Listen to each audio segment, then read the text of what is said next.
दिनांक 9 जुलै वार शुक्रवार या दिवशी आरजीकर मेडिकल कॉलेजमध्ये एका ट्रेनी डॉक्टरसोबत अत्यंत भयानक घटना घडली आहे.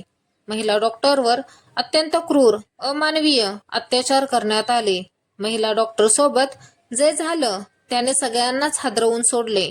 महिला डॉक्टरवर आधी बलात्कार करण्यात आला, त्यानंतर अत्यंत निर्दयतेने तिची हत्या करण्यात आली.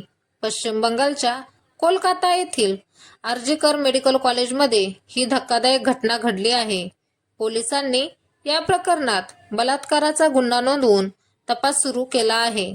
सीसीटीव्ही फुटेजच्या आधारावर एका व्यक्तीला ताब्यात घेण्यात आलं आहे. महिला डॉक्टर मेडिकल कॉलेजच्या सेमिनार हॉलमध्ये बेशुद्ध अवस्थेत सापडली होती. तात्काळ तिला रुग्णालयात दाखल करण्यात आलं, पण डॉक्टर तिला वाचवू शकले नाहीत. पोलिसांनी शुक्रवारी या प्रकरणात सीसीटीव्ही फुटेजच्या आधारावर एकाला अटक केली. ती ट्रेनी डॉक्टर सेकंड इयरची विद्यार्थिनी होती. शुक्रवारी बेशुद्ध अवस्थेत सेमिनार हॉलमध्ये सापडली. तिला तात्काळ रुग्णालयात नेलं, पण तपासल्यानंतर डॉक्टरांनी मृत घोषित केलं. पोलिसांनी मृतदेह शवविच्छेदनासाठी पाठवला आहे. त्या प्रकरणाच्या चौकशीसाठी बंगाल पोलिसांनी SITची स्थापना केली आहे. शवविच्छेदनातून लैंगिक छळ आणि त्यानंतर हत्या झाल्याचं समोर आलं आहे. पीडितेचे दोन्ही डोळे आणि तोंडातून रक्त येत होतं. चेहरा आणि नखांवर जखमा होत्या. पीडितेच्या प्रायव्हेट पार्टवर सुद्धा जखमा झालेल्या.